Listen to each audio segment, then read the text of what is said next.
نحمده ونصلي ونسلم على سيدنا ومولانا محمد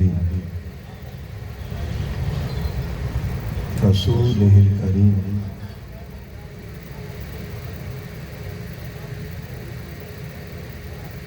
اشرف الانبیاء والمرسلین وعلى آلہ واصحابہ واولادہ واہل بیتہ وازواجہ اجمعین،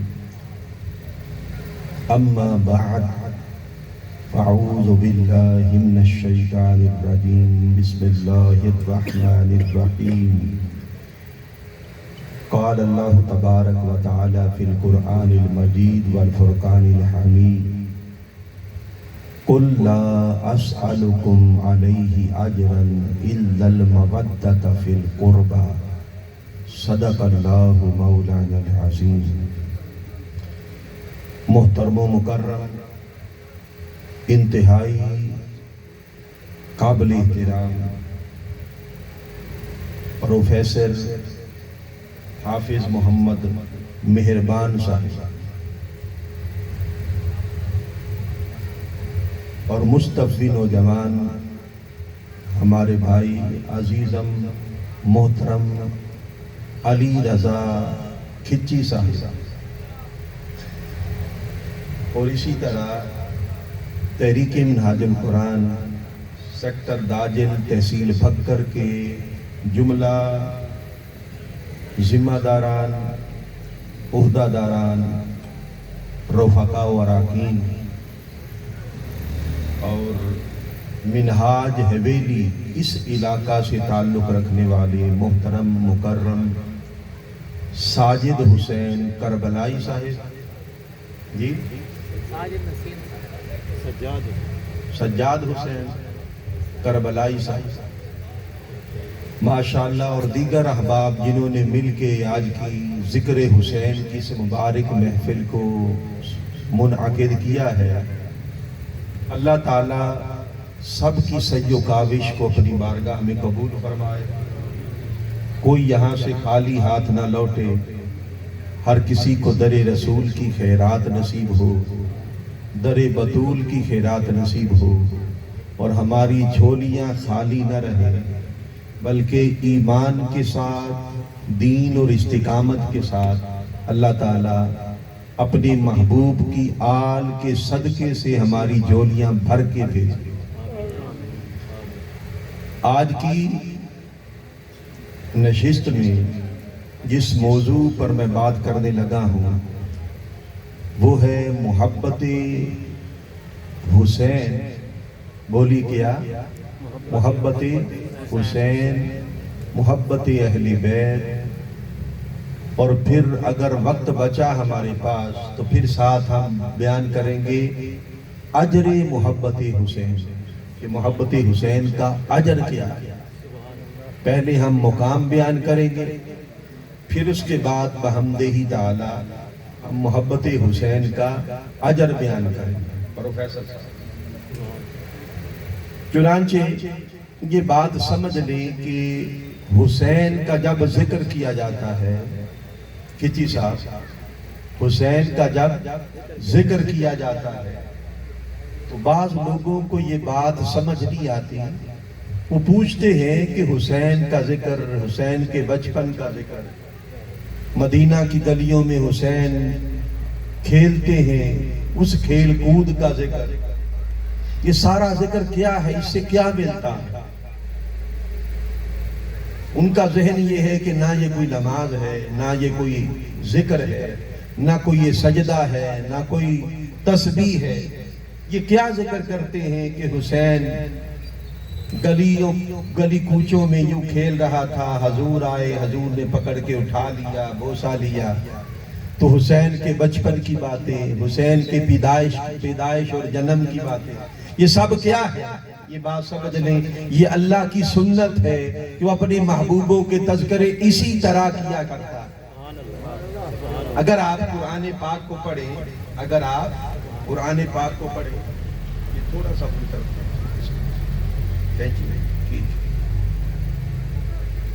اگر آپ قرآن پاک کو پڑھیں تو آپ کو پتا چلے گا کہ سورہ یوسف میں اللہ رب العزت نے یوسف علیہ السلام کے بچپن کا ذکر کیا ہے کہ نہیں؟ کہ انہوں نے ایک خواب دیکھا، 11 ستارے انہیں سجدہ کرتے ہیں، چاند اور سورج انہیں سجدہ کرتا ہے۔ اب یہ جو سارا بیان ہے اس سے کوئی حکم معلوم ہو رہا ہے شریعت کا؟ بولیے، کوئی حکم معلوم ہوا؟ کوئی حلال اور حرام معلوم ہوا؟ کوئی ایسا بات جس کا ذکر کے ساتھ تعلق ہو وہ معلوم ہوا؟ اسی طرح پھر آگے بھائیوں نے کہا کہ ہم شکار پر جائیں گے، یہ اللہ کے کلام کا حصہ ہے،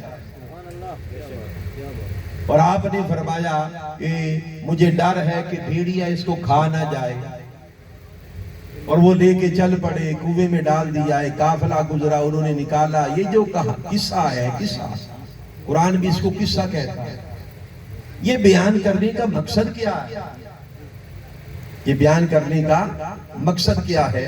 تو ایک ہی بات سمجھ میں آتی ہے کہ اللہ کا محبوب بندہ ہے یعقوب۔ اللہ کا محبوب بندہ ہے کون؟ بولیے، یعقوب۔ تو اپنے محبوب بندے کی خاطر رب تعالیٰ اپنے یعقوب کے یوسف کا تذکرہ کر رہا ہے۔ تو وہ تھا یعقوب کا یوسف، اور حسین ہے مصطفیٰ کا یوسف۔ حسین ہے میرے مصطفیٰ کا یوسف۔ تو جو یعقوب کا یوسف ہے اس کے تذکرے قرآن میں رب تعالیٰ کرے، اور جو میرے مصطفیٰ کا یوسف حسین ہے اس کے تذکرے یہ امت کیوں نہ کرے؟ تو جتنے بھی تذکرے آپ کریں اللہ بھی خوش ہوگا، خدا کا مصطفیٰ بھی خوش ہوگا۔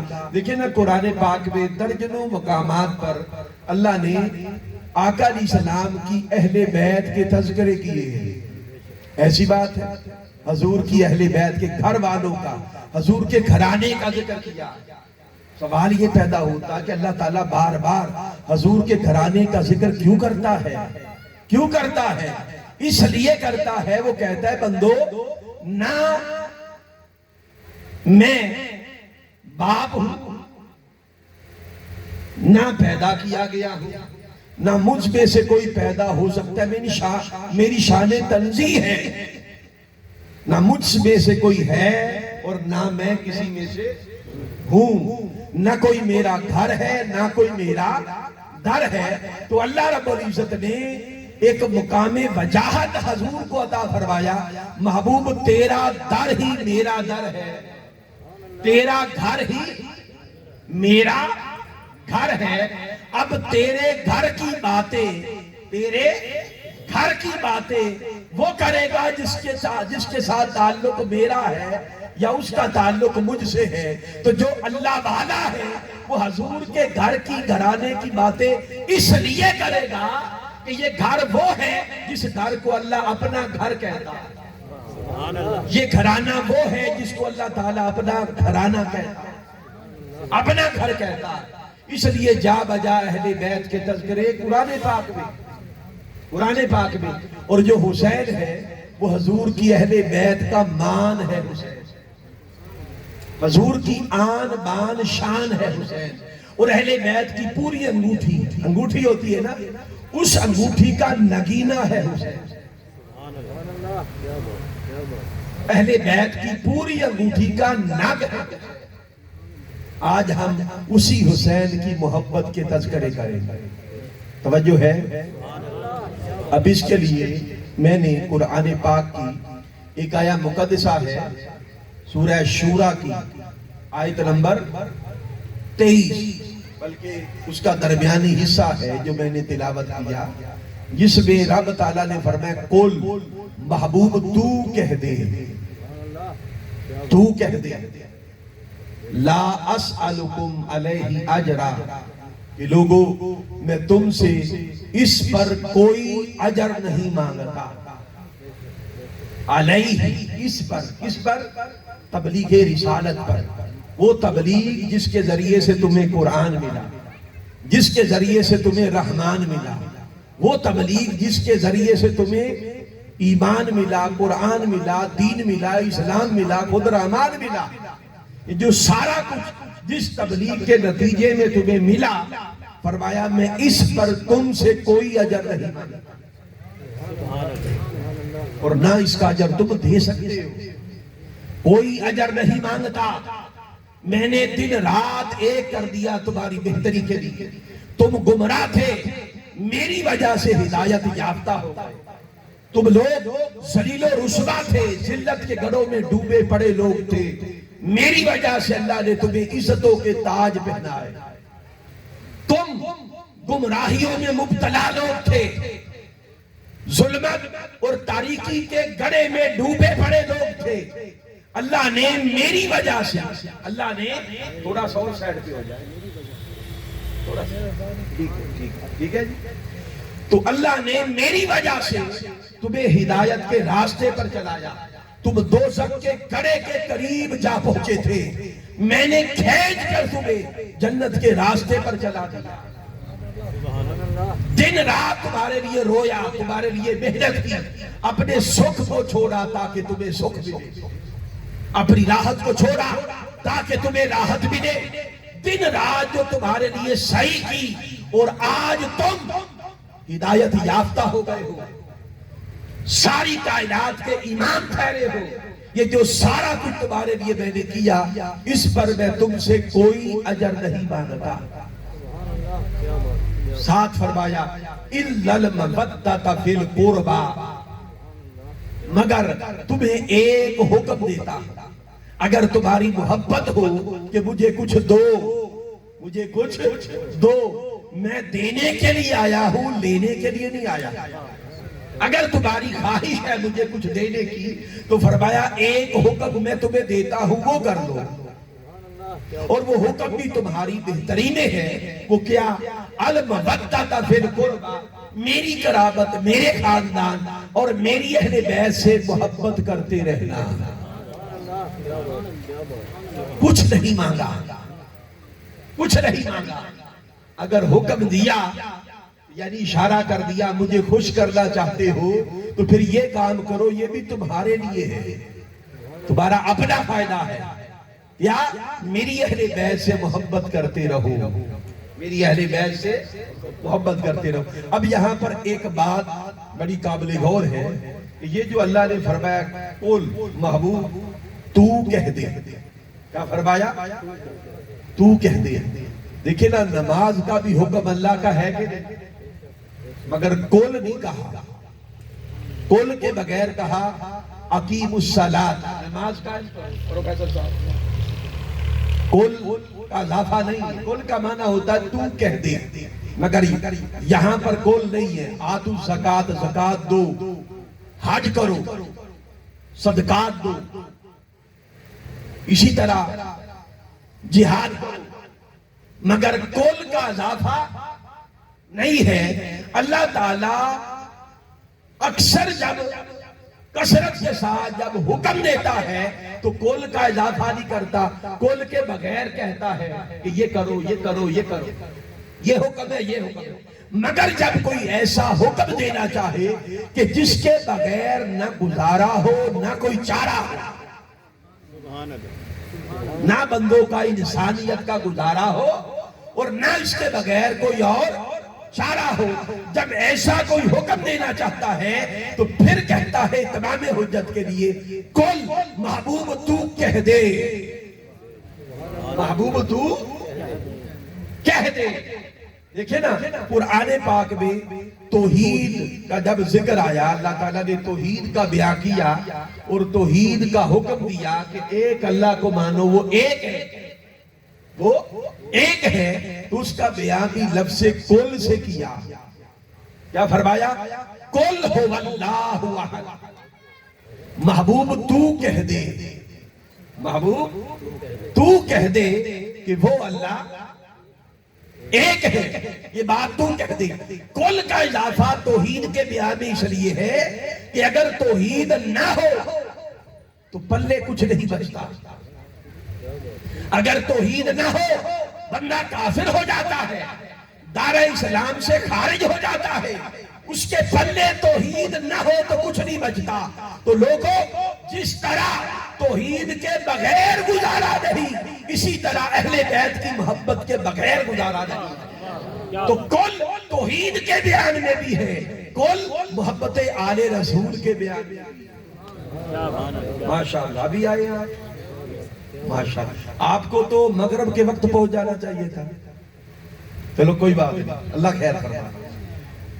تو کل کا معنی یہ ہوتا کہ جس کے بغیر کوئی گزارا نہ ہو تو کل کا اضافہ کیا جاتا ہے. اور جہاں پر کل نہیں، اگر وہ ہو تو ٹھیک ہے، بندہ مومن ہے، اگر نہ ہو تو گناہگار ہے، خارج ہے. نعرہ تکبیر، نہیں ہے. نعرہ رسالت، نعرہ تحقیق. مثال کے طور پر حیدری اللہ نے بغیر لفظ قول کے پر حکم دیا کہ اقیم الصلاۃ، نماز قائم کرو. اب جو نماز پڑھے وہ فرما بردار ٹھہرا، اور اپنی غفلت بدبختی کی بنا پر جو نماز چھوڑ دے وہ گناہگار تو ہوا، گناہگار تو ہوا. اللہ رسول کا باغی تو کہلایا مگر خارج از ایمان نہ ہوا، خالی نہ ہوا. کچھ نہ کچھ بچ گیا، کوئی پونجی بچ گئی. اسی طرح فرمایا زکوٰۃ دو، جو زکوٰۃ دے فرما بردار ہے، جو زکوٰۃ نہ دے گناہگار تو ہے مگر خارج از ایمان نہیں.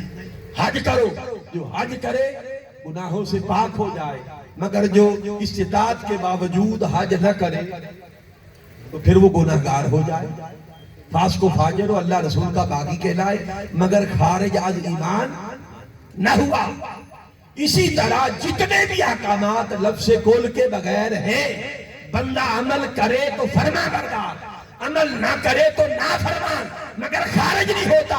لیکن لوگوں محبت آل رسول کا حکم ایسا نہیں ہے کہ بندہ کرے تو ٹھیک ہے، نہ کرے تو گناہگار. خالی گناہگار نہیں، حسین کی محبت واجب ہے، اور ایسی واجب ہے جو حسین سے محبت کرے وہ مومن ہے، اور جو حسین سے محبت نہ کرے اس بدبخت کے پلے بچتا کچھ نہیں ہے، وہ خارج از ایمان، وہ ایمان سے خارج ہو جاتا ہے. وہ یہ نہ سمجھے کہ جس طرح نماز نہ پڑھنے والا مسلمان ہی رہتا ہے تو میں مسلمان ہی رہوں گا. جس کا دل حب آل رسول اور حب اہل بیت سے خالی ہے اور حب حسین سے خالی ہے، اس کے دل میں کبھی ایمان داخل نہیں ہو سکتا. اور اگر ایمان ہو اور دل خالی ہو حب حسین سے تو ایمان رہتا نہیں، ایمان رہتا نہیں ہے. ایمان کا مزاج یہ ہے، ایمان کا مزاج یہ ہے، وہ محبت حسین کے برتن میں آتا ہے، وہ محبت حسین اور محبت آل رسول کے ظرف کے اندر ہوتا ہے.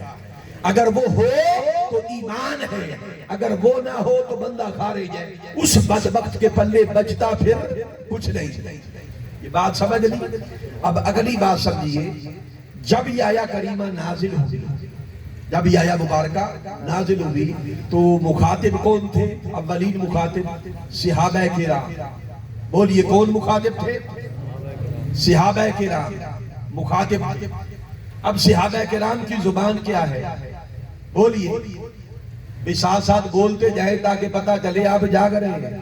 صحابہ کرام کی زبان کیا؟ بولیے عربی. کون سی زبان؟ عربی. اور عربی میں حکم نازل ہوا، عربی میں حکم. ہم تو ترجمہ پڑھیں گے تو ہمیں سمجھ لگے گی کیا ہے، یا کوئی ترجمہ کر کے بتائے گا سنائے گا تو پتا چلے گا کہ کیا ہے، مگر ان کی تو زبان ہی عربی تھی. جب یہ حکم آیا تو ایک بات ان کی سمجھ میں فوراً آ گئی. اس آیت کے تیور دیکھ کر، اس آیت کا اسلوب دیکھ کر ایک بات فوراً وہ پا گئے، مگر ایک بات ان کی سمجھ میں نہ آئی. تو حضور سے سوال کیا، عرض کیا یا رسول اللہ من قرابتوں کا ہاؤلائی الذین وجبت علینا مودتہم. عرض کیا آقا آپ کی قرابت والے لوگ وہ کون ہیں؟ یہ تو بات سمجھ میں آئی. اس آیت کے تیور نے بتا دیا کہ کچھ لوگ ہیں جن کی محبت ہم پر واجب ہو گئی. اب یہ نہیں پتا چل رہا وہ لوگ کون ہیں. آقا بس یہ بتا دے کہ وہ لوگ کو دیکھیں نا وجبت علینا، وہ کہہ رہے کہ ان کی محبت اب ہم پر واجب ہو گئی. اس آیت کے تیور انہیں بتا رہے ہیں. کیا واجب کا لفظ اس آیت میں ہے؟ بولیے.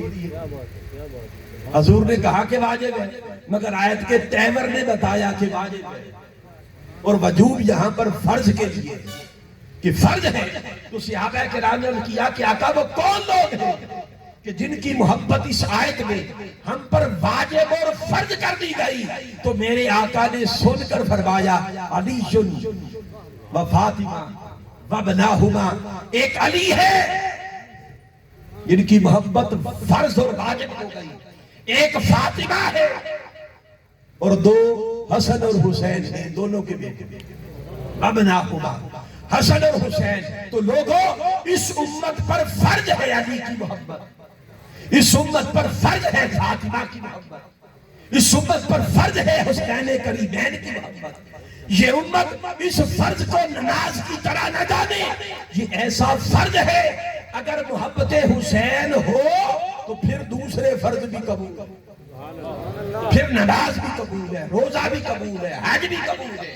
اگر محبت حسین کا فریضہ کوئی ادا نہیں کرتا وہ یہ نہ سمجھے کہ باقی بہت سے فرض ہیں میرے پاس، بہت سی نمازیں ہیں، بہت سی نیکیاں ہیں.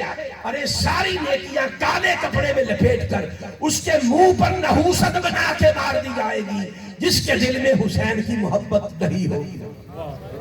کسی نے کہا کہ مسلک کے فساد نے محدود کر دیا، مسلک کے فساد نے محدود کر دیا. حسین فرض تھے امت رسول پر،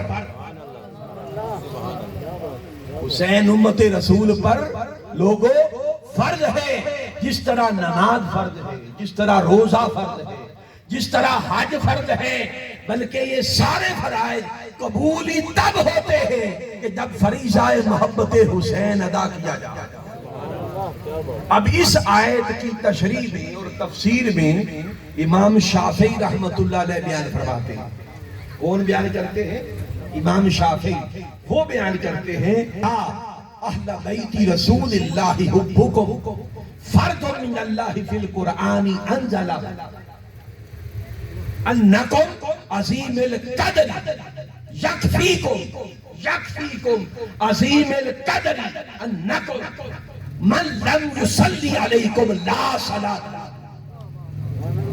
وہ بیان فرماتے ہیں کہ نبی کی اہل بیت خوش ہو جاؤ، تمہیں مبارک ہو، خوش ہو جاؤ کہ اللہ نے تمہاری محبت اس آیہ مبارکہ میں امت پر فرض کر دیا، امت پر فرض کر دیا، فرض ہو گئی. اور پھر فرماتے ہیں نبی کی اہل بیت، اے حسن، اے حسین، اے علی، اے فاطمہ، اے حضور کے گھر والوں، تمہاری عزت کے لیے اتنا ہی کافی ہے کہ جو شخص نماز پڑھے اس کی نماز بھی نہیں ہوتی کہ جو نماز کے اندر تم پر درود نہ پڑھے. من لم یصلی علیکم لا صلاۃ لہ، اس کی نماز ہی نہیں ہوتی جو نماز میں تم پر درود نہ پڑھے. تو ہر کسی کی نماز ان پر درود پڑھ کر ہوتی ہے، ان پر درود پڑھے بغیر کسی کی نماز قبول نہیں. ہر صحابی کی نماز، خلفائے راشدین کی نماز، ہر مسلمان کی نماز تب قبول ہوتی ہے کہ وہ جس مقام پر بھی ہو، وہ جس مقام پر بھی ہو، وہ حضرت ابو بکر ہی بھلے کیوں نہ ہو، بعد از نبوت سب سے بلند مقام، مگر ان پر بھی واجب ہے ان کی محبت.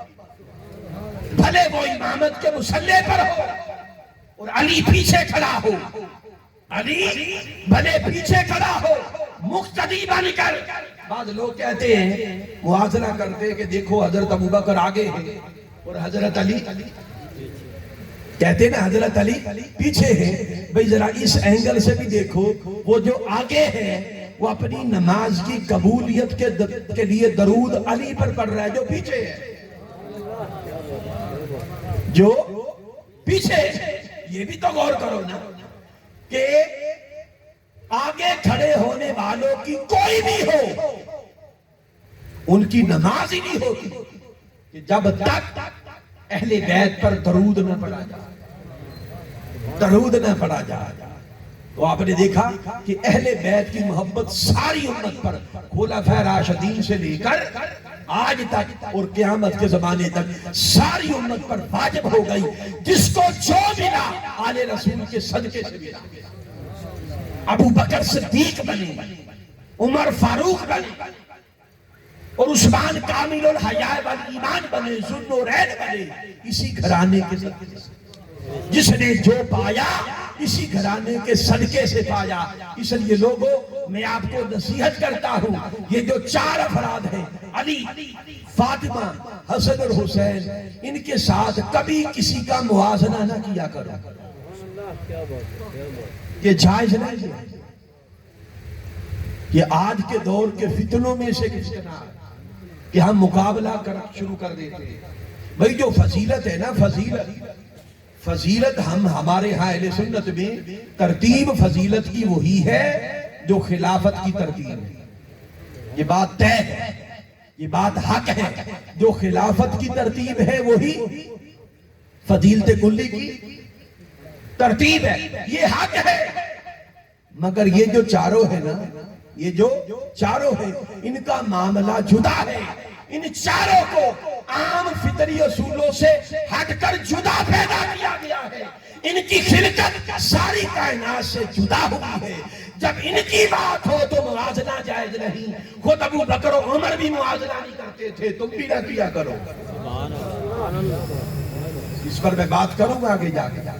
اب یہاں پر ایک اور بات سمجھیں کہ یہ جو مودت ہے، مودت عام طور پر اس کا ترجمہ کیا جاتا ہے محبت۔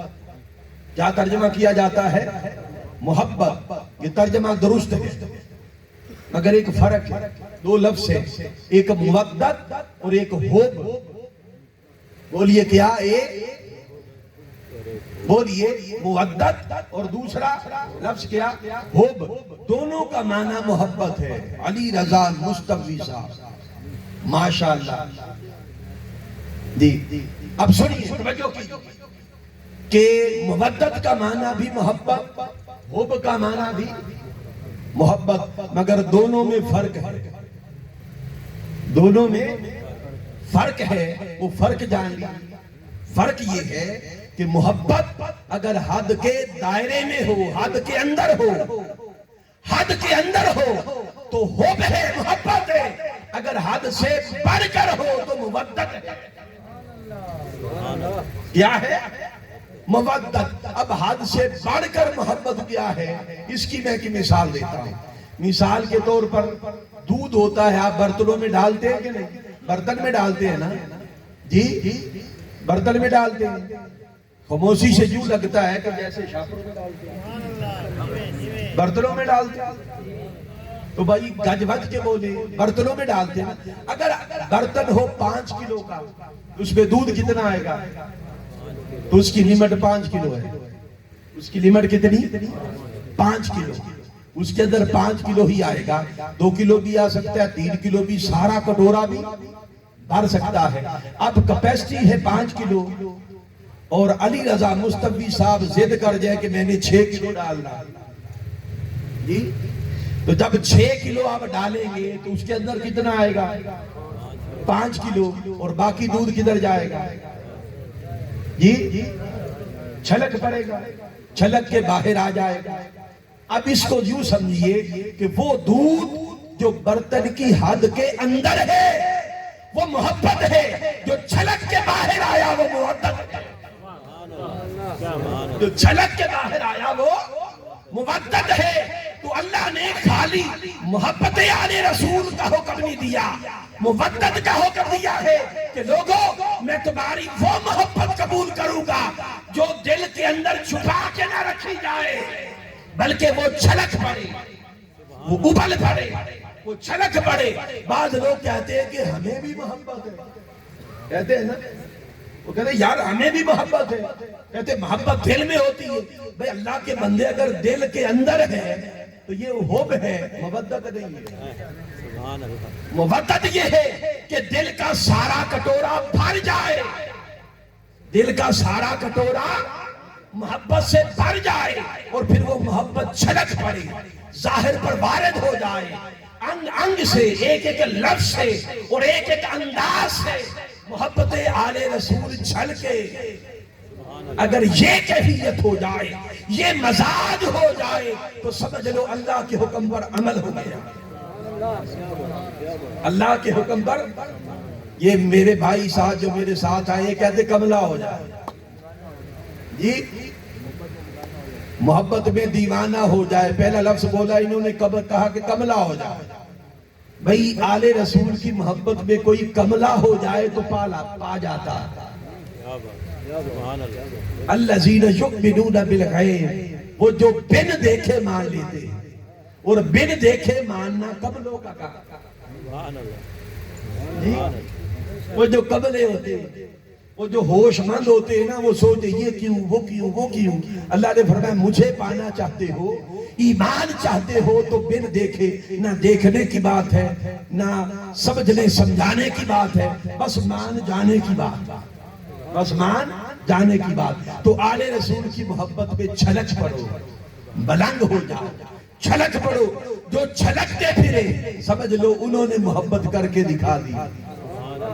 ہمارے قائد حضور شیخ الاسلام، ایک واقعہ بھی میرے ذہن میں آیا، علی رضا مصطفی صاحب، حضور شیخ الاسلام ایک بار آن لائن آپ گفتگو فرما رہے تھے، تو کسی نے کھڑے ہو کر عرض کیا کہ حضور جب آپ آل رسول کا ذکر کرتے ہیں تو کچھ لوگ مختلف علاقوں سے ہم پر فتوے لگاتے ہیں اور آپ پر فتوہ بازی کرتے ہیں کہ آپ معاذ اللہ رافضی ہو گئے۔ کیا فتوہ لگتا ہے؟ رافضی ہو گئے۔ کس بنا پر؟ محبت آل رسول کی بنا پر کہ آپ رافضی ہو گئے۔ آپ نے سن کر فرمایا الحمدللہ۔ کیا فرمایا؟ الحمدللہ۔ پوچھا گیا کہ حضور الحمدللہ کا مطلب یہاں پر کیا بنتا ہے؟ فرمایا اللہ کا شکر ہے، اس سے پتا چلا کہ ہم آل رسول کی محبت میں کچے نہیں ہیں، پکے ہیں۔ ہم آل رسول کی محبت میں کچے نہیں ہیں۔ اللہ کا شکر ہے کہ ہم پکے ہیں، اور جو بھی آل رسول کی محبت میں پکا بنا اس پر یہی فتوے لگے۔ امام شافعی پر یہ فتوہ لگا، لوگوں نے کہا رافضی ہو گئے۔ فرمایا آل رسول اور علی کی محبت اگر رافضیت ہے، شیعیت ہے، تو سن لو شافعی سب سے بڑا شیعہ ہے۔ اشارہ کیا کیا؟ یہ شیعہ ہونا نہیں ہے، یہ ایمان ہے، یہ دین ہے، یہی اسلام ہے۔ اس لیے فرمایا اِلَّا الْمَوَدَّةَ فِي الْقُرْبَى، کہ میں تم سے کچھ نہیں مانگتا، صرف ایک ہی حکم دیتا ہوں کہ میری آل کے ساتھ محبت کرتے رہنا۔ اور بطور خاص کتنی ہستیاں ہیں جن کے ساتھ محبت کرو، عقل کے چراغ بجھا کر، عقل کے چراغ ملند بن جاؤ، چھلک پڑو۔ علی، فاطمہ، حسن اور حسین۔ اب ذہن میں ایک سوال پیدا ہو سکتا ہے، پروفیسر صاحب، ذہن پر اکثر قبضہ شیطان کا ہوتا ہے۔ اس کا ہوتا ہے شیطان کا۔ جب انسان گمراہ ہو جاتا ہے نا، ذہن میں بگاڑ پیدا ہو جاتا ہے، تو پھر سب کچھ خلط ملط، مصطفی صاحب، کچی صاحب، سب کچھ خلط ملط ہو جاتا ہے، اور اس طرح ہو جاتا ہے پھر یہ ہوتا ہے کہ عقل کے ماروں کو سب کچھ الٹ نظر آتا ہے، سب کچھ الٹ نظر آتا ہے۔ مجنو نظر آتی ہے، لیلا نظر آتا ہے، سب کچھ درم درم ادھر ادھر ہو جاتا ہے، گڑبڑیشن ہو جاتی ہے، پھر کچھ نہیں پتا چلتا کس چیز کو کدھر رکھنا ہے۔ تو یہ ایک سوال پیدا ہوتا ہے بعض لوگوں کے ذہنوں میں، اور یہ خرابی فکر اور اعتقاد کی خرابی کی وجہ سے سوال پیدا کیا ہوتا ہے کہ یار چاروں کی محبت کا حکم دیا آقا علیہ السلام نے، ایک داماد ہے، ایک داماد ہے، دوسری بیٹی ہے، دوسری بیٹی ہے، اور دو نواسے ہیں، تو اپنے خاندان کی محبت کا حکم دے دیا۔ ذہن میں سوال پیدا ہوتا ہے نا کہ اپنے خاندان کی محبت کا حکم دیا۔ ہمارے ہاں تو اس طرح کرے، وہ کہتے ہیں یار اپنے خاندان سے محبت، دوسرے لفظوں میں کیا کہتے ہیں؟ اپنے خاندان سے محبت ہے۔ اللہ رسول کا حکم تو یہ ہے کہ تقوی بنیاد ہے، فضیلت کی بنیاد کیا ہے؟ تقوی ہے، اور اپنے خاندان سے محبت ہے۔ اللہ تعالیٰ جو سوال ابھی پیدا بھی نہیں ہوتا وہ پہلے سے جانتا ہے، وہ پہلے سے جانتا ہے۔ اللہ کو خبر تھی کہ یہ سوال پیدا ہوگا، اس لیے اللہ نے فرمایا کل محبوب تو کہہ دے، جب تو کہے تو یہ میرا حکم بن کے امت تک پہنچے، لوگوں کو خبر ہو جائے کہ حضور نے اپنے خاندان کی بات اپنی محبت، خاندانی محبت کی بنا پر نہیں کی، اللہ کا حکم ہے تو یہ بات ہے، نعرہ تکبیر، اللہ کے حکم کی بنا پر۔ نعرہ رسالت، نعرہ حیدری۔ بھئی نعرہ لگائیں تو گج وج کے لگائیں، ناری نہ لگائیں، کھل کے نعرہ لگائیں، گج وج کے۔ نعرہ حیدری، حسینیت، حسینیت، یزیدیت۔ یہ بات سمجھ لیا آپ نے کہ اللہ نے حکم دیا، کس نے حکم دیا؟ اللہ نے حکم دیا۔ اب علی کی محبت، فاطمہ کی محبت اور حسنین کریمین کی محبت لوگوں، یہ اللہ کا حکم ہے، یہ اللہ کا حکم ہے۔ ان سے محبت نہ کرنا اللہ سے بغاوت ہے۔ جو لوگ یہ کہتے ہیں کہ اللہ اللہ کرو، کہتے ہیں نا اللہ اللہ کرو، اللہ سے جڑو، نماز پڑھو، اللہ کا ذکر کرو، بس توحید کی بات کرو، اور وہ یہ کہتے کہ یا اللہ مدد، صرف یا اللہ مدد، صرف اللہ کی محبت، اللہ کی چاہت، اللہ کا ذکر جو کہتے، اس خدا سے پوچھو، وہ کہتا ہے اگر مجھے مانتے ہو میرا حکم یہ ہے کہ حضور کے گھرانے سے محبت کرو، حضور کے گھرانے سے محبت کرو، اس محبت کے بغیر تمہیں میری محبت نہیں مل سکتی۔ اسی طرح یہ جو آقا نے فرمایا نا کہ مودت کا معنی میں نے بیان کیا کہ ظاہر کرنا، ظاہر کرنے کو مودت کہتے ہیں، اور حضور نے ساری زندگی اس محبت کو ظاہر کیا، دل میں کبھی نہیں چھپایا۔ تو یہ حضور کی سنت بھی ہے، اللہ کا حکم ہے حسین سے کھل کر محبت کرنا۔ تو یہ کہے اگر کہ بھئی ہمیں بھی محبت ہے، یہ محبت نہیں، دیکھنے والا کہے کہ واہ یہ محبت ہے، محبت نظر آئے، صفائی نہ دینی پڑے کہ ہمیں بھی محبت ہے۔ جو چیز نظر آتی ہے اس کی صفائی بندہ نہیں دیتا، وہ نظر آتی ہے۔ اب آقا علیہ السلام اللہ کے حکم کے مطابق، کیونکہ مودت کا حکم تھا، حسین کی محبت کو ظاہر کرتے تھے، چھپاتے نہیں تھے، بلکہ ایک مقام پر صحابہ کرام کا جھرمٹ ہے، اور یہ سہانا چاند اپنے غلاموں کے جھرمٹ میں چمک رہا ہے، تو آقا علیہ السلام نے اللہ کی بارگاہ میں درخواست کی، اور درخواست ایسے ماحول میں کیوں کی؟ لوگوں کو دکھانا مقصود تھا، تاکہ لوگوں کو خبر ہو۔ عرض کیا مولا مجھے علی سے محبت ہے، فاطمہ سے محبت ہے، وابناہما، اور ان دونوں کے شہزادوں سے، حسن و حسین سے باری تعالیٰ محبت ہے، یہ بیان کر کے لوگوں کو دکھا کے کہہ کے کہ مجھے محبت ہے۔ عرض کیا مولا تو بھی محبت کر، کیا فرمایا مولا تو بھی محبت کر، تو بھی ان سے محبت کر، اور جو لوگ ان چاروں سے محبت کرتے ہیں مولا تو ان لوگوں سے بھی محبت کر، تو خود بھی محبت کر، اور تو محبین سے بھی محبت کر۔ پھر اسی طرح آقا علیہ السلام نے ایک مقام پر فرمایا، تاجدار کائنات صلی اللہ علیہ وسلم نے ایک مقام پر فرمایا احبونی، لوگوں مجھ سے محبت کرو، کیوں؟ وجہ کیا؟ لحب اللہ، اللہ کی محبت کی خاطر کیا کرو۔ اس بات کو سمجھے، اللہ کی محبت کی خاطر۔ دیکھیں نا ایک گروہ، تین قسم کا گروہ ہے نا ہمارے ہاں، کتنی قسم کے مزاج پائے جاتے ہیں؟ تین قسم کے۔ ایک قسم ان لوگوں کی ہے جو صرف توحید کی بات کرتے ہیں، جو صرف اللہ اللہ کرتے ہیں۔ ان کے لیے فرمایا اگر اللہ سے محبت کا دعویٰ ہے، اگر اللہ کی محبت چاہتے ہو تو اس کا طریقہ یہ ہے، فرمایا مجھ سے محبت کرو۔ آقا نے فرمایا مجھ سے محبت کرو لحب اللہ، اللہ کی محبت کی خاطر۔ اگر سچے اور سچے ہو اللہ کی محبت میں اور ہر دم کہتے ہو اللہ اللہ اللہ، تو پھر اس کا طریقہ یہ ہے کہ مجھ سے محبت کرو، مجھ سے محبت کرو تاکہ تمہیں خدا ملے۔ اور جب یہ بات یہاں پر پہنچ گئی کہ حضور سے محبت کرے، فرمایا مجھ سے محبت کرنا چاہتے ہو جی آقا تاکہ اللہ کی محبت ملے، تو فرمایا احب اہل بیتی لحبی، اب میری محبت کی خاطر میری اہل بیت سے محبت کرو۔ تو گویا اللہ کی خاطر حضور سے محبت کیا کرو اور حضور کی خاطر آقا کی اہل بیت سے محبت کیا کرو۔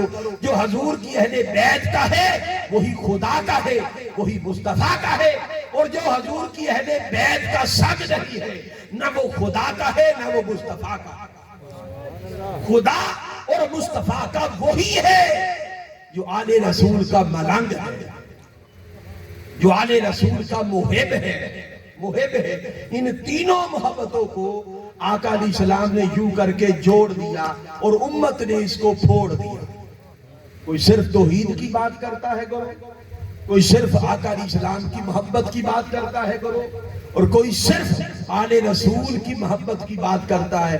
اس نے اس ایمان کے حصے کو پکڑ لیا، اس نے اس ایمان کے حصے کو پکڑ لیا، اور کسی نے اس ایمان کے حصے کو پکڑ لیا اور پکڑ کے کہتے جو ہمارے پاس ہے وہ ایمان ہے، یہ کہتے ہیں۔ اور پھر کہتے ہیں کہ اگر ہم نے یہ کہا تو ان کو فائدہ ہو جائے گا، لہذا ہم یہ نہیں کہیں گے۔ اب وہ کہتے ہیں اگر ہم نے یہ کہا تو ان کو فائدہ ہو جائے گا، لہذا ہم یہ کام نہیں کریں گے۔ اسی گورکھ دھندے نے ہمارے ایمان کو خارج کر دیا۔ یاد رکھ لو، یاد رکھ لو، یہ تینوں چیزیں ملے تو ایمان کامل ہوتا ہے۔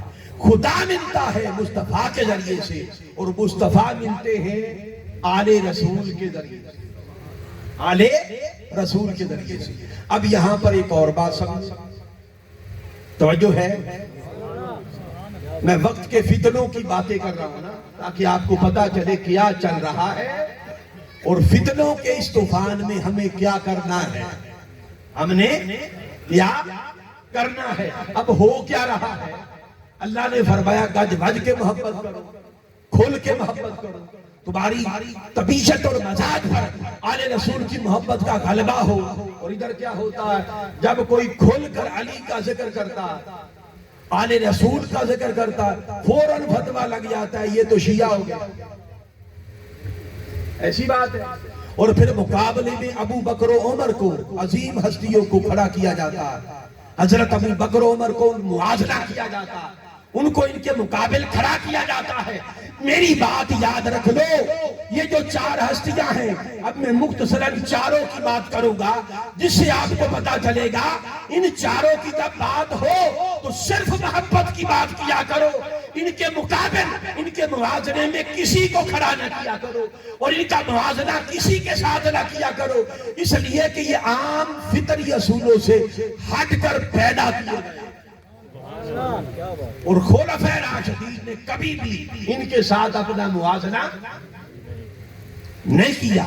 دیکھیں نا حضرت ابو بکر کا گھرانہ، حضرت ابو بکر کا گھرانہ سب سے زیادہ آل رسول کی محبت اور عظمت امت کو بتانے والا گھرانہ ابو بکر کا ہے۔ یہ باتیں بتائی نہیں جاتی۔ سب سے بڑھ کر جس گھرانے نے آقا علیہ السلام کی عظمت امت کو بتائی وہ ابو بکر ہے، اور ان کی صدیقہ بیٹی ام المومنین حضرت عائشہ صدیقہ۔ جتنی محبت گہری آل رسول کے ساتھ ہوگی اتنا مقام ملے گا انہیں بعد از نبوت۔ حضرت ابو بکر کو یہ جو بلند مقام ملا ہے آل رسول کی محبت کے ذریعے سے ملا۔ جتنی عظمت، جتنے فضائل، جتنے مناقب بڑھ چڑھ کر ابو بکر کے گھرانے نے حضور کی آل بیت کے بیان کیے ہیں، کسی اور نے بیان نہیں کیے۔ یہ جو حدیث مبارکہ ہے النظر الی وجہ علی عبادہ، ہر کوئی پڑھتا ہے اور بڑھ چڑھ کے بیان کیا جاتا ہے کہ علی کے مکھڑے کو تکنا عبادت ہے۔ ایسی بات ہے۔ یہ خبر کس نے دی؟ یہ راویہ ہے پروفیسر صاحب، ام المؤمنین حضرت عائشہ صدیقہ راویہ، وہ کہتی ہے کہ میں نے اپنے بابا سے سنا،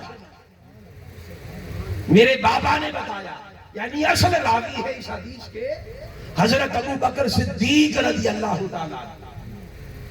وہ کہتی میں نے اپنے بابا سے سنا، میرے بابا نے فرمایا انی سمعت رسول اللہ صلی اللہ علیہ وسلم، میں نے آقا علیہ السلام سے سنا، آقا نے فرمایا علی کے چہرے کو دیکھنا عبادت ہے، یہ عبادت علی کے چہرے کو دیکھ کر جو بھی کرتا ہے، جو عبادت سمجھتا ہے، یہ فکر، یہ شعور، یہ عقیدہ، یہ نظریہ دینے والے حضرت ابو بکر ہے اور بتانے والی حضرت عائشہ صدیقہ ہے۔ یہ سچے باپ کی سچی بیٹی ہے، یہ سچے باپ کی سچی بیٹی ہے، یہ صدیق کی صدیقہ بیٹی ہے۔ پھر دیکھیں نا، جس نے علی کے چہرے کو دیکھا اس کی عبادت ہو گئی، اور جو کسی وجہ سے چہرہ نہ دیکھ سکا، پشت دیکھ لی، اب اس کا کیا ہوگا؟ تو یہ بھی حضرت ابو بکر کی روایت ہے۔ ادھر فرمایا کہ علی کے چہرے کو دیکھنا عبادت، پھر فرمایا آقا نے فرمایا علی کی طرف دیکھنا عبادت، علی کی طرف دیکھنا عبادت۔ اب جنہوں نے علی کا مکھڑا دیکھا عبادت ہو گئی، علی کی طرف دیکھا عبادت ہو گئی۔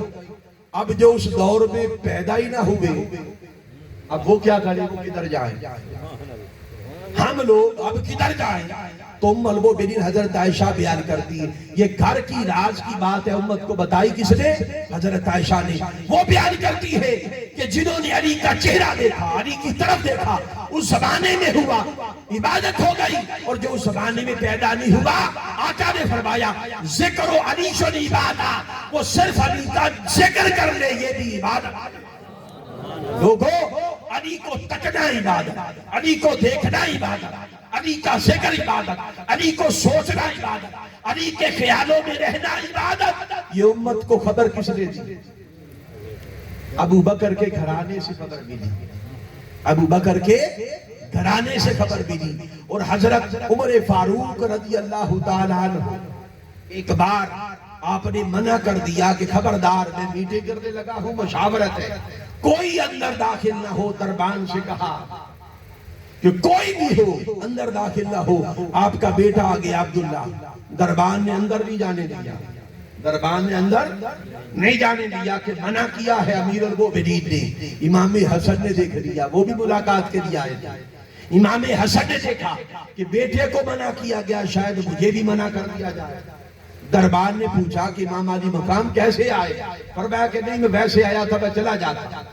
آپ نے فرمایا، وہ جو دربان تھا وہ عرض کرنے لگا حضور امام علی مقام، اگر آپ اندر جانا چاہتے تو چلے جائیں۔ ان کا مزاج دیکھیے کہ سب کو منع کیا ہے، پوری امت ایک طرف، مگر یہ نویکلے ہیں، یہ وکھرے ہیں، ان کے لیے حکم اور ہے، امت کے لیے حکم اور ہے۔ لیکن آپ نے فرمایا کہ نہیں، میں چلا جاتا ہوں، میں کسی اور وقت مل لوں گا۔ جب حضرت عمر کو خبر ہوئی کہ حسن آیا تھا اور واپس چلا گیا، تو فوراً دوڑے دوڑے گھر گئے، امام حسن سے ملے۔ فرمایا بیٹے تم آئے تھے، پھر اندر کیوں نہیں آئے؟ عرض کیا چچا جان آپ نے روک دیا تھا کہ کوئی نہ آئے۔ فرمایا اس کوئی میں تم شامل تھوڑی ہو۔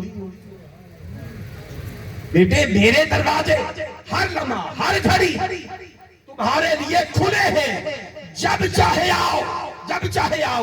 یہ کہہ کے روتے ہوئے، روتے ہوئے آپ نے اپنا امامہ اتارا اور ان کے سامنے رکھ دیا، اور اپنے بال پکڑ کر فرمایا کہ میرے بیٹے اے حسن، میرے سر پر عزت اور کرامت کے یہ بال اگائے تو کس نے اگائے؟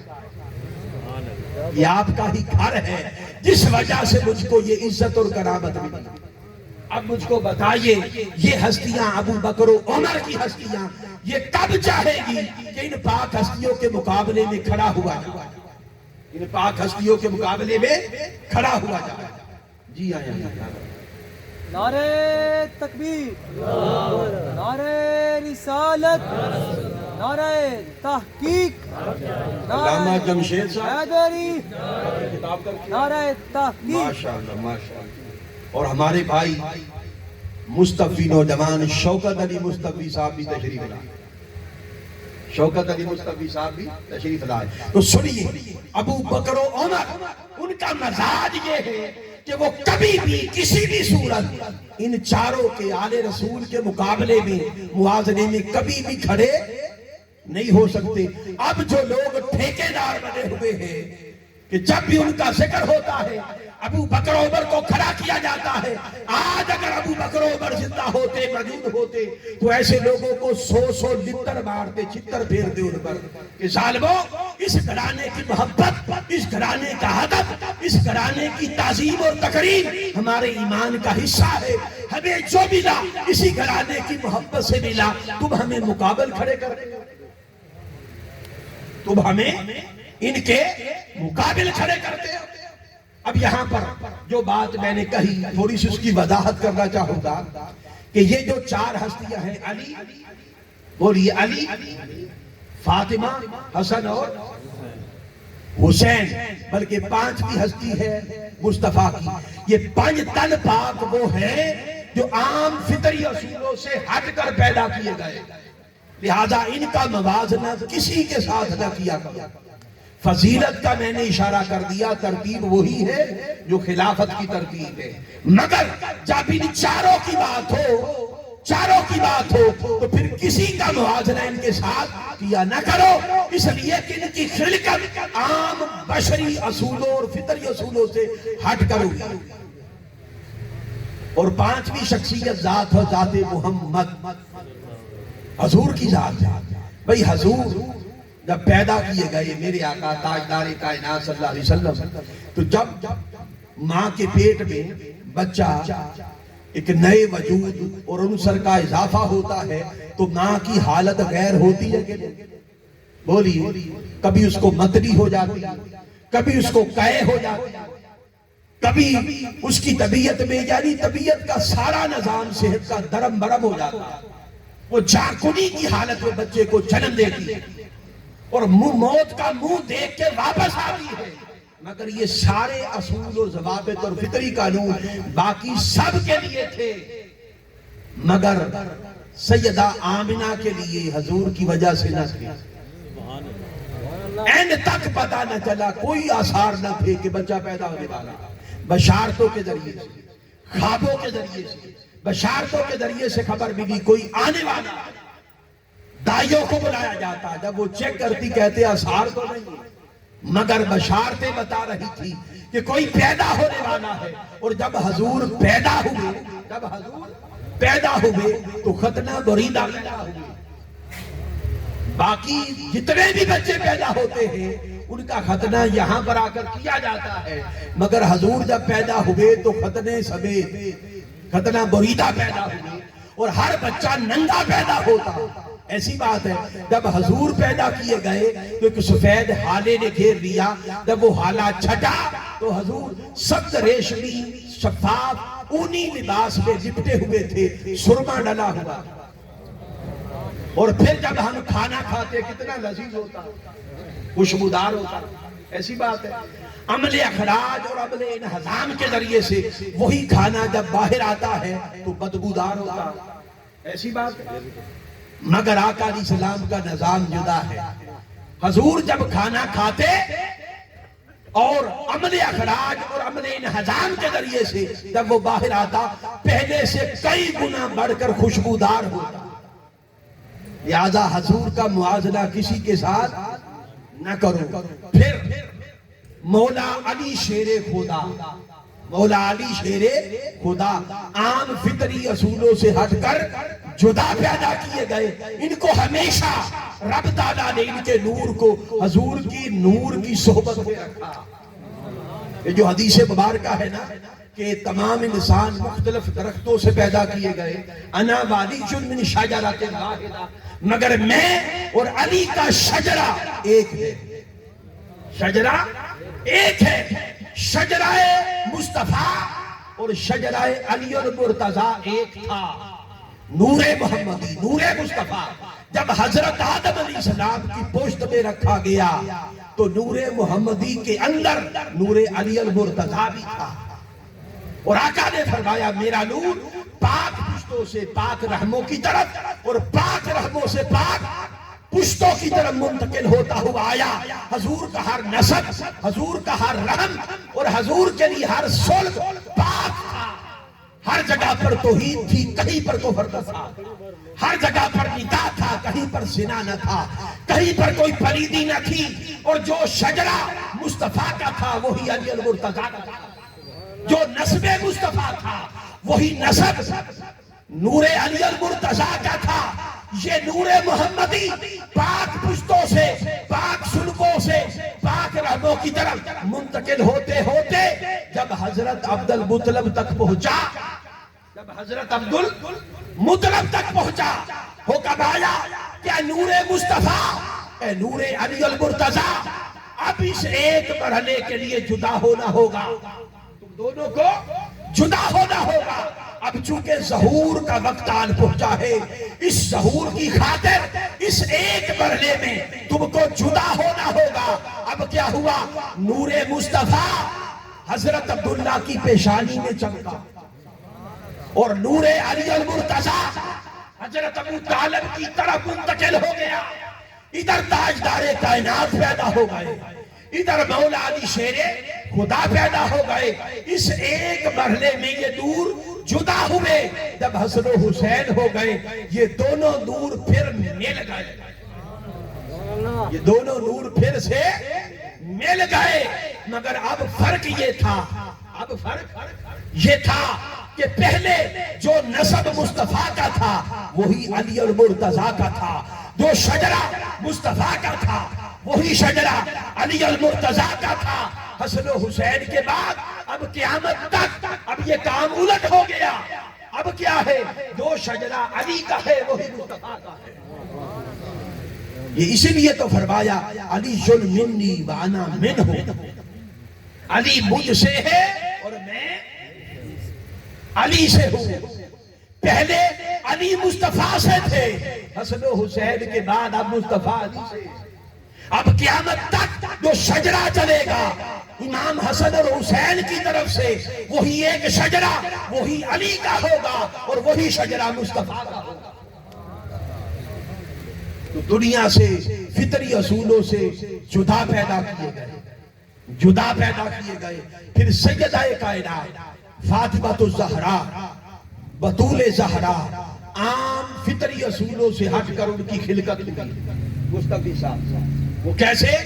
وہ سنیے کہ ہر ماہ بالغ عورتیں چند دن ایسے آتے ہیں کہ نماز کے قریب نہیں جا سکتی. ایسا ہوتا ہے کہ ہوتا ہے. اور پھر پورے مہینے کے وہ روزے بھی نہیں رکھ سکتے. ہر سال ایسا ہوتا ہے، پورے روزے، کچھ روزے چھوٹ جاتے ہیں، ایسا ہوتا ہے.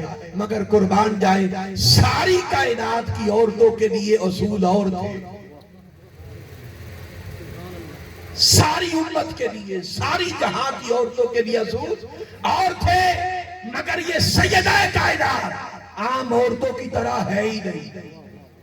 میرے آقا نے فرمایا لوگوں یہ میری بیٹی جو تمہارے اندر چلتی پھرتی ہے یہ جنت کی حوروں میں سے ایک حور ہے. اشارہ کیا جنت کی حوروں میں سے ایک حور ہے. وہ نسوانی عبارت جو عام عورتوں پر اور ہر عورت پر لاگو ہوتے ہیں میری بیٹی پر لاگو نہیں ہوتے. ہر کوئی، ہر ماں، ہر عورت کچھ نمازیں چھوڑ دیتی ہے. حضور کی لگتے جگر نے زندگی میں کبھی کوئی نماز نہیں چھوڑی اور ہر سال پورے روزے رکھتے. پھر جب بچہ پیدا ہوتا ہے 40 دن تک ماں نماز کے قریب نہیں جاتی. ایسا ہوتا ہے کہ نہیں کہ وہ جو پیدا ہونے والا ہوتا ہے اس کی بھی صفائی کرنی ہوتی ہے. ایسی بات ہے، وہ بھی نجس ہوتا ہے، اس کی صفائی ہوتی ہے. اور پھر جو خون جاری ہوتا ہے زیادہ سے زیادہ 40 دن تک وہ خون بھی ناپاک ہوتا ہے. اس لیے نماز کے قریب نہیں جا سکتی عورت. مگر قربان جائیں سیدہ کائنات پر احادیث میں آتا ہے ظہر کی نماز پڑھ لی جب تو حسین پیدا ہوئے. عصر کا وقت آیا تو کھڑی ہو کے نماز پڑھ لی. عصر کے وقت کھڑی ہو کے نماز پڑھ رہی ہے، وہ پیدا ہونے والا بھی پاک ہے، اور پیدا کرنے والی وہ ماں، خون تو جاری ہے مگر ساری کائنات کی عورتوں کا خون ناپاک تھا، مگر ان کا ظاہر بھی پاک ہے، ان کا باطن بھی پاک ہے۔ اسی طرح لوگوں، حسن اور حسین جس نکاح کے نتیجے میں پیدا کیے گئے، وہ نکاح زمین پر بعد میں ہوا، آسمانوں پر بولیے، یہ فرشی زمینی معاملہ ہی نہیں تھا، آسمانی معاملہ تھا، آسمانی معاملہ۔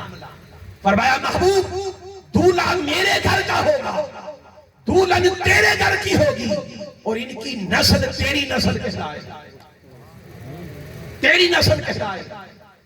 تو نکاح آسمانوں پر ہوا، اور حسن و حسین جب پیدا ہوئے تو زمینی نام رکھنے کی اجازت نہ تھی، آسمان سے نام آئے، نام بھی آسمانوں سے اتارے گئے، یہ زمینی معاملہ نہیں۔ المختصر یہ کہ لوگوں، علی، فاطمہ، حسن اور حسین یہ عام فطری اصولوں سے ہٹ کر پیدا کیے گئے، ان کی خلقت عام فطری اصولوں سے ہٹ کر ہے، اس لیے جب ان سے محبت کی بات کرو بس محبت میں گم ہو جاؤ۔ مودت کا معنی میں نے بیان کیا کہ چھلک پڑو، ان کی محبت میں چھلک پڑو۔ جو کہے کہ محبت دل میں ہے تو یہ حب ہے، محبت مودت نہیں ہے۔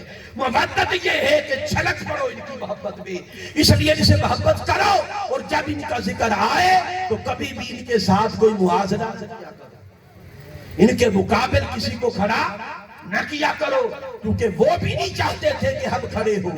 ایک بار کیا ہوا، آپ کے بیٹے حضرت عمر فاروق کے بیٹے نے سوال کر دیا کہ ہمیں کب حصہ ملا ہے مال غنیمت کا، کب حصہ ملا ہے، اور حسن و حسین کو دوہرا حصہ اور زیادہ حصہ ملا ہے۔ اس پر جلال میں آ کر کھڑے ہو گئے، جلال میں آ کر جو باتیں حضرت عمر نے فرمائی آج کے دور میں ہم کرے تو فتوے لگ جائے۔ آپ نے کیا فرمایا، گرے بان پکڑ کے جھنجھوڑ ڈالا اور فرمایا میرے بیٹے تو اپنا موازنہ، بھلے تو بھی خلیفہ وقت کا بیٹا ہے مگر تو اپنا موازنہ حسین کے ساتھ مت کر، حسین کے ساتھ اپنا موازنہ مت کر۔ اگر تو حسین کے ساتھ اپنا موازنہ کرنا چاہتا ہے تو پھر ساری کائنات گھوم اور حسین کے بابا علی جیسا کوئی بابا ڈھونڈ کے لا۔ فرمایا ساری کائنات گھوم، علی جیسا کائنات میں کوئی نہیں ملے گا۔ اگر موازنہ کرنا ہے تو حسین کی ماں جیسی کوئی ماں ڈھونڈ کے لا، حسین کے نانا جیسا کوئی نانا ڈھونڈ کے لا، حسین کی نانی جیسی نانی ڈھونڈ کے لا، حسین کی پھوپھی جیسی پھوپھی ڈھونڈ کے لا، حسین کی ماموں جیسے ماموں ڈھونڈ کے لا۔ ارے ساری کائنات گھوم، جو رشتے حسین کے ہیں ایسے کوئی نہیں، ایسے کوئی نہیں۔ آج ہم کہہ دیں کہ علی جیسا زمانے میں کوئی نہیں، فتویٰ لگ جائے، لگتا ہے کہ نہیں؟ فتویٰ لگ جاتا ہے۔ یہاں پر ایک اور روایت ذہن میں آ رہی ہے کہ ام المؤمنین حضرت عائشہ صدیقہ رضی اللہ تعالی ان سے کسی نے سوال کیا کہ آقا علیہ السلام کو سب سے زیادہ محبت اور سب سے زیادہ قریب ترین ہستی اور سب سے زیادہ عزیز ترین ہستی کون تھی؟ فوراً فرمایا فاطمہ۔ کیا فرمایا؟ فاطمہ۔ تو پوچھنے والے نے پوچھا ان کے بعد، فرمایا فاطمہ کا شوہر۔ کیا فرمایا؟ فاطمہ کا شوہر۔ اور خود بیان کرتی ہے یہ میں نے اس لیے کہا کہ میں نے ایک بار دیکھا اور سنا کہ آقا علیہ السلام کی بارگاہ میں ایک وفد آیا صحابہ کرام کا، کسی صحابی نے یہ سوال کیا کہ آقا سب سے زیادہ قریب ترین ہستی جو آپ کے قریب ترین ہستی، محبوب ترین ہستی وہ کون ہے؟ آقا نے فرمایا فاطمہ۔ سائل نے کہا عرض کیا یا رسول اللہ ٹھیک ہے، ان کے بعد فرمایا پھر فاطمہ۔ علامہ صاحب فرمایا اس کے بعد، عرض کیا آقا اس کے بعد، فرمایا پھر فاطمہ۔ جب اس صحابی نے دیکھا کہ آقا علیہ السلام کی توجہ ادھر سے ہٹی نہیں رہی اور ہر بار سیدہ کائنات کا ذکر، وہ پوچھنا کچھ اور چاہ رہے، تو انہوں نے سوال بدل دیا، انہوں نے اب سوال بدل دیا کیا ٹھیک ہے آقا اب بتائیے مردوں میں کون؟ اب بتائیے مردوں میں کون؟ جب میرے آقا سے سوال بدل دیا گیا کہ مردوں میں کون، آقا نے فرمایا فاطمہ کا شوہر۔ ہائے ہائے ہائے، ڈائریکٹ توجہ دھیان اب بھی فاطمہ پر ہے۔ اس نے سوال بدلا صحابی نے کہ مردوں میں کون، توجہ دھیان فوکس اب بھی سیدہ کائنات پر ہے۔ جب سوال بدلا مردوں میں کون، یہ نہیں فرمایا علی، فرمایا فاطمہ کا شوہر۔ کیا فرمایا؟ فاطمہ کا شوہر۔ یہ قریب ترین ہست، تو پتہ یہ چلا کہ ان کے ساتھ موازنہ کرنا جائز، بولیے موازنہ کرنا جائز نہیں ہے۔ ان سے محبت کرو، اس طرح محبت کرو جس طرح میرے مصطفیٰ نے محبت کر کے دکھائی ہے۔ میرے آقا نے لوگوں حسین کی محبت کو چھپایا نہیں۔ آج بہت سے لوگ جو کہتے ہیں کہ ہم ٹھیکیدار ہیں، وہ کہتے ہیں حسین سے محبت کرو مگر چھپا کے رکھو۔ وہ کہتے ہیں ہمیں بھی محبت ہے۔ بھئی وہ محبت نہیں چاہیے کہ جس کی صفائی دینی پڑے کہ ہمیں بھی ہے۔ محبت مودت ہو، تمہارے ظاہر سے انگ انگ سے پتا چلے، دیکھنے والا کہے کہ یہ محبت ہے۔ ایسی محبت چاہیے، ایسی محبت چاہیے، اور ایسی محبت کی خاطر میرے آقا نے کبھی بھی حسین کے ساتھ لاڈ اور پیار کمرے کے اندر تو کیے ہی مگر باہر زیادہ کیا۔ یہ جو کندھوں پر اٹھا کر باہر آ جاتے تھے، کندھوں پر اٹھا کے شہزادوں کو کندھوں پر اٹھا کے باہر آتے تھے، مجھ کو بتائیے آپ ایسا کرتے ہیں؟ آپ باپ نہیں، آپ کی اولاد نہیں ہے، جتنی بھی محبت ہو، کوئی باپ، کوئی دادا، کوئی نانا، جتنی بھی محبت ہو، کندھوں پر بٹھا کر بازار میں نکلے گا جی؟ وہ کہے گا کہ یہ جو لاڈ پیار چلو گھر میں کر لیں گے، یہ لاڈ پیار گھر میں کر لیں گے۔ کسی کا حوصلہ بنتا ہے، بڑھتا ہے، اپنے ایک سٹیٹس ہوتا ہے، اپنے ایک مقام ہوتا ہے، مگر قربان جائے تاجدار کائنات صلی اللہ علیہ وسلم کی محبتوں پر۔ میرے آقا جو ساری کائنات کے تاجدار ہیں، اپنے کندھوں پر اٹھا کر بازار میں نکل آتے، لوگ کہتے کہ قربان جائے کتنی اچھی سواری ہے، پر میں سواری کو چھوڑو، یہ دیکھو سوار کتنے اچھے ہیں۔ لوگ توجہ حضور کی طرف کرتے کہ سواری کتنی اچھی ہے، پر میں لوگوں توجہ کرو ادھر حسن اور حسین کی طرف، اس لیے کہ حسن و حسین کی محبت مصطفیٰ کی محبت ہے، اور مصطفیٰ کی محبت خدا کی محبت ہے۔ اور ایک اور روایت میرے ذہن میں آ رہی بڑی ایمان افروز، اس کے بعد پھر ہم وہ جو مجھے حکم ہوا واقعہ کربلا کی طرف، شہادت کی طرف آ جائیں گے۔ اب وہ سنی، آپ نے سنا ہوگا کہ جب آقا علیہ السلام نماز پڑھتے تو بسا اوقات حضرت امام حسن اور حسین کندھوں پر سوار ہو جاتے جی، کندھوں پر۔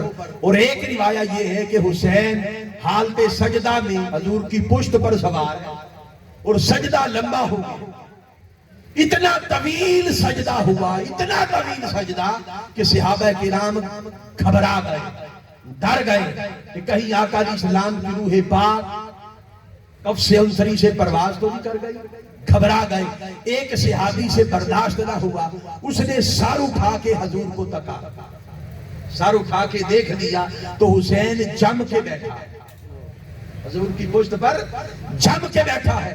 جب یہ منظر دیکھا تو گھبراہٹ دور ہو گئی، پھر سجدے میں سر رکھا اور نماز ٹوٹی نہیں۔ حضور کو تکنے سے نماز نہیں ٹوٹتی، صحابہ کرام کی نماز حضور کو تکنے سے بھی نہیں ٹوٹتی، اور آج کے کچھ خشک ملاؤں کی نماز صرف خیال آنے سے ٹوٹ جاتی ہے۔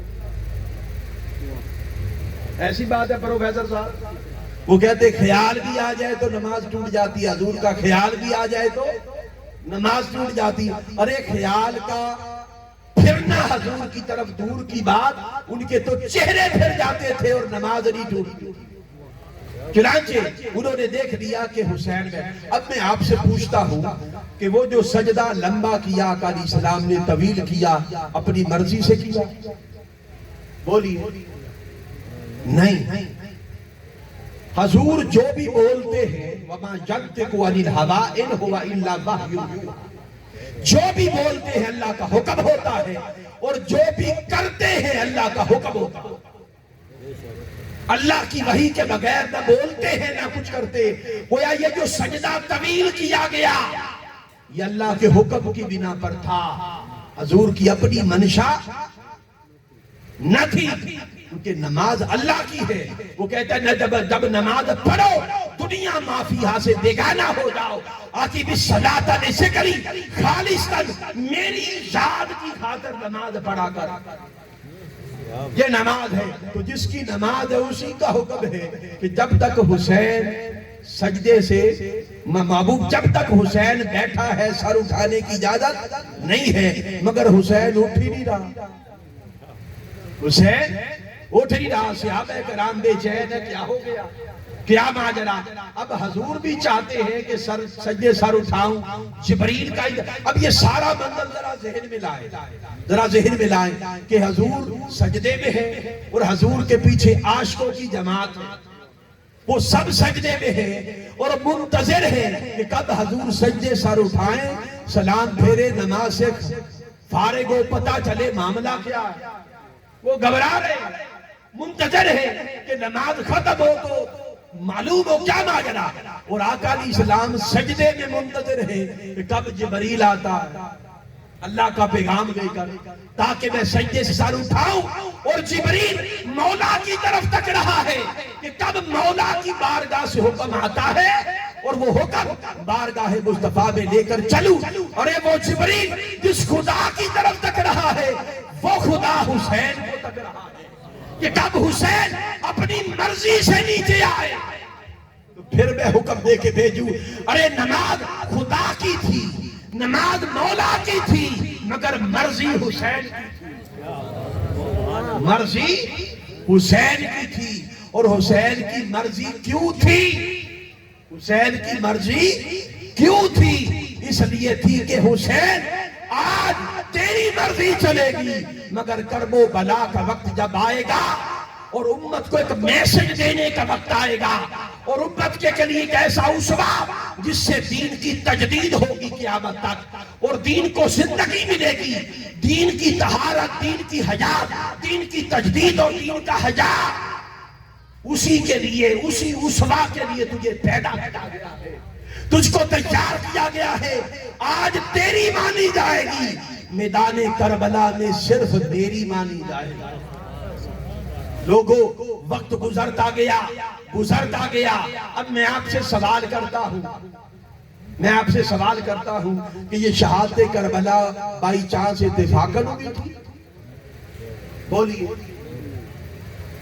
کئی صحابہ کرام جانتے تھے کہ حسین شہید کیا جائے گا، کئیوں کو سن بھی معلوم تھا، کئیوں کو موقع محل بھی معلوم تھا، جگہ کی بھی خبر تھی، سارا کچھ معلوم تھا۔ اور حسین نے بچپن میں سوچ رکھا تھا کہ میدان کربلا کا نام آپ کے ذہن میں تھا کہ میدان کربلا میں یہ کچھ ہوگا۔ مصطفیٰ اس گھڑی کے لیے حسین کو تیار کر رہے تھے۔ ارے مصطفیٰ کا استاد خدا ہے اور حسین کا استاد مصطفیٰ ہے۔ میرے آقا نے تیار کیا، اور یہ اتفاقاً واقعہ نہ ہوا، پتا تھا کہ یہ ہوگا۔ اگر حضور چاہتے، حضرت فاطمہ کو بھی خبر تھی، علی المرتضیٰ کو بھی خبر تھی، کئی صحابہ کرام کو خبر تھی، اگر حضور چاہتے تو یہ وقت ٹل جاتا، یہ وقت ٹل جاتا۔ سیدہ کائنات اگر چاہتی تو یہ وقت ٹل جاتا، اور حضور ایک نگاہ اٹھاتے، وہ محبوب جو انگلی کا اشارہ کرے، آسمان کی چادر پر چاند کا سینہ چر جائے، وہ اشارہ کرے، ڈوبا سورج سجدہ حق چھوڑ کے پلٹا۔ وہ محبوب اگر چاہتے تو کربلا کا یہ گھڑی آتی نہیں، یہ سب کچھ ٹل جاتا، مگر حضور کب چاہتے تھے کہ یہ ٹلے؟ اس کا انتظار کیا جا رہا تھا، اس لمحے کا انتظار کیا جا رہا تھا۔ کچھ یعنی فلک کو خبر تھی، کارکنان قضاء و قدر کو خبر تھی، مدبرات الامر کو خبر تھی، زمین و آسمان کو بھی خبر دے دی گئی بعد میں کہ یہ واقعہ ہونے والا ہے. ہر شے حیران تھی کہ یہ واقعہ ایسے ہی ہوگا جیسے خبر ہوئی, ایسی ہوگا جیسے بتایا گیا. اس عظیم قربانی کے لیے اور اس عظیم ابتلا کے لیے حسین کو تیار کیا جا رہا تھا. اب میں آپ سے سوال کرتا ہوں, اگر کوئی استاد اپنے شاگرد کو کئی سال تک تیاری کروائے اور تیاری کروا کے کہے کہ میرا بچہ بڑا قابل ہے, میرا شاگرد بڑا قابل ہے, اور اس نے مکمل تیاری کر لی ہو, کوئی استاد چاہے گا کہ اب امتحان نہ ہو؟ بولیے, کوئی استاد چاہے گا کہ امتحان نہ ہو؟ استاد تو چاہے گا کہ امتحان ہو تاکہ لوگوں کو خبر ہو کہ کوئی سکھانے والا ہے, کوئی سیکھنے والا ہے. اسی کڑی کے لیے مصطفیٰ نے تیار کیا تھا. ارے وہ لمحہ جب آیا, 10 محرم کا دن ہے اور حسین کو خبر ہے کہ یہی میدان کربلا ہے. وہ رات کو جنگ کرنا چاہتے ہیں, وہ رات کو بدبخت جنگ کرنا چاہتے ہیں. یہ جو یزیدی سوچ ہوتی ہے نا, یہ پٹھے کام رات کو ہی کرتے ہیں. وہ رات کو حملہ کرنا چاہتے ہیں. آپ نے فرمایا بدبختو, اگر میرے ساتھ جنگ کرنی ہے تو یہ رات کی گھڑی مجھے دے دو, صبح جنگ کرنا, صبح کر لینا. رات کی مہلت مل گئی, رات کی مہلت مل گئی. وہ سارے بدبخت نہ تھے, مگر حسین کے خلاف جب کھڑے ہوئے تو بدبختی آ گئی, مگر پھر بھی ڈر رہے تھے. انہوں نے کہا کہ چلو حسین کو رات کی مہلت دیتے ہیں تاکہ یہ واقعہ شاید نہ ہو. حسین نے مہلت اس لیے مانگی تھی تاکہ مولا کے حضور مناجات کر دے. ساری رات, یہ جو شب عاشور ہے لوگوں, ساری رات آل رسول کے خیموں میں سے استغفار کی آواز آتی رہی, قرآن پاک کی تلاوت, اللہ کے حضور گڑگڑاتے رہے, اللہ کی حضوری میں مناجات کرتے رہے اور روتے رہے اللہ کے حضور. مولا جب کل قیامت صغریٰ کا دن آئے گا اور 10 محرم کا دن آئے گا, مولا یہ جان تیری دی ہوئی ہے, مولا اپنی بارگاہ میں سرخرو کرنا. رات گزرتی جا رہی ہے اور امام علی مقام, امام حسین وہ جو تلوار ہے, تلوار کے ساتھ ٹیک لگا کر کسی سوچ میں کھوئے ہوئے ہیں کہ اچانک آہٹ ہوئی. آپ کی بہن ہمشیرہ حضرت زینب آ گئی. وہ ہمشیرہ آئی اور چہرے پر مسکراہٹ تھی. آپ نے پوچھا کہ میری بہن زینب جب سے مدینہ سے مکہ کی طرف چلے اور مکہ سے کرب و بلا کی طرف چلے, یہ اتنے دن گزر گئے, 1 ماہ سے زیادہ, تجھ کو مسکراتے نہیں دیکھا. میری بہن اب تو کیوں مسکرا رہی ہے؟ وہ کہنے لگی کہ بھائی یہ خوشی کی مسکراہٹ ہے, میں سب سے پوچھ کر آئی ہوں کہ کل تم حسین کے ساتھ کیا کرو گے. گردنیں کٹے گی, خون بہ جائیں گے, کہیں میرے حسین کو تم تنہا تو نہیں چھوڑ دو گے؟ تو سب نے وعدہ کیا کہ ہماری گردنیں پہلے کٹے گی, ہم قربانی پہلے دیں گے اور حسین کی باری بعد میں آئے گی, اس لیے مسکرا رہے. فرمایا کہ بہن تو سوئی نہیں ہے, تھوڑا سا سو لے, آرام کر لے, نہ جانے کل کے بعد کتنے دن تک تمہیں جاگ آنکھ لگ گئی. لوگوں جب آنکھ لگی تو رب تعالیٰ نے مقام کربلا کا منظر سامنے کر دیا. کربلا کا میدان ہے, ہر سو روشنی روشنی, کربلا کا میدان روشن ہے اور آسمان کی طرف نور کی ایک سیڑھی ہے اور اس نور کی سیڑھی سے حوران فلک, حوران جنت زمین پر نازل ہو گئے, اتر آئی اور اس کے جھرمٹ میں, حوروں کے جھرمٹ میں ایک نقاب دار خاتون ہے. اس نے نقاب کیا ہوا ہے, اس کے ہاتھ میں جھاڑو. کتابوں میں آتا ہے کہ وہ نیچے اتری اس نور کی سیڑھی سے. وہ جو میدان کربلا تھا, میدان کربلا, اس کو ایک سیر سے جھاڑو دینا شروع کر دیا, کنکر اٹھانے لگی. صفائی کرنے لگی، تن کے کنکر اٹھانے لگی۔ سیدہ زینب کہتی ہے کہ میں قریب گئی، میں نے قریب جا کر اس پردے دار خاتون سے پوچھا کہ بی بی تو کون ہے، تو کون ہے اور یہ کیا کر رہی ہے؟ وہ بی بی کہنے لگی کہ بیٹی زینب، کل میرے حسین کا لاشا جب یہاں پر گرے گا، میں چاہتی ہوں کہ کوئی کنکر حسین کے جسم پر نہ چبھے۔ کنکر اٹھا رہی، صفائی کر رہی، تو تڑپ گئی اور تڑپ کر عرض کیا کہ بی بی یہ پردہ تو اٹھا، چہرہ تو دکھا، تو ہے کون؟ جب چہرے سے پردہ اٹھایا تو فرمایا بیٹی میں تیری ماں ہوں، فاطمہ الزہرا، فاطمہ الزہرا۔ تو گویا وہ بھی ادھر موجود تھی، وہ بھی ادھر موجود تھی۔ اور ادھر جب خیمے میں آئے، خیمے میں آئی، ایک روایت یہ ہے امام علی مقام کو خبر ہوئی صبح کے وقت کہ انہوں نے جنگ کی تیاری کر لی، جنگ کی تیاری کر لی ہے۔ امام علی مقام نے فرمایا ٹھیک ہے ہم نے بھی تیاری کر لی، ہم نے بھی تیاری کر لی ہے۔ پوچھا گیا امام علی مقام انہوں نے تو جنگ کی تیاری کی ہے، ظلم و ستم ڈھانے کی تیاری کی ہے، آپ نے کیسی تیاری کی ہے؟ فرمایا ابھی ابھی نانا جان خواب میں آئے اور نانا جان نے خبر دی ہے کہ بیٹے حسین تیاری کر لو، تیاری کر لو، اے حسین تیاری کرو، سوئے مقتل چلو، میں آب کوثر کے جام لیے تمہارا منتظر ہوں۔ چنانچہ لوگوں صبح کا وقت آ گیا، وہ لمحہ آ گیا جس لمحے کے لیے خدا کی قسم قدسیان فلک حیران تھے۔ آسمان کے دروازے کھول دیے گئے تاکہ یہ منظر دیکھے، آسمان کو یہ منظر دکھایا گیا، زمین کو خبر ہو گئی، چاند سورج ستاروں کو خبر ہو گئی کہ یہ منظر ہونے والا ہے۔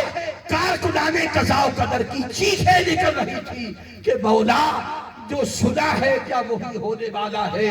فرمایا سوال نہ کرو، آج بس میرے حسین کی اداؤں کو دیکھو۔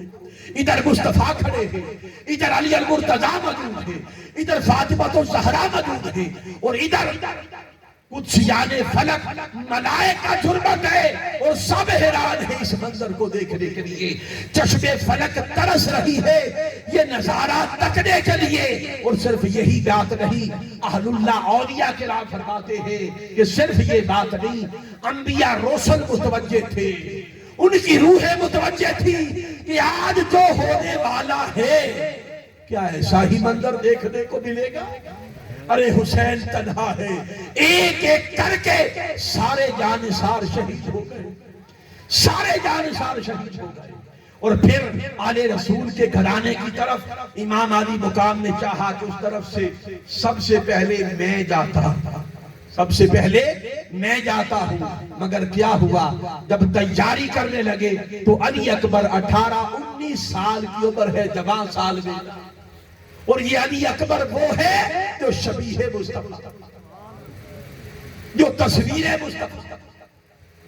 راوی کہتے خدا کی قسم یہ جب علی اکبر جب ان یزیدیوں کے لشکر میں گھسا تو جدھر جاتا تھا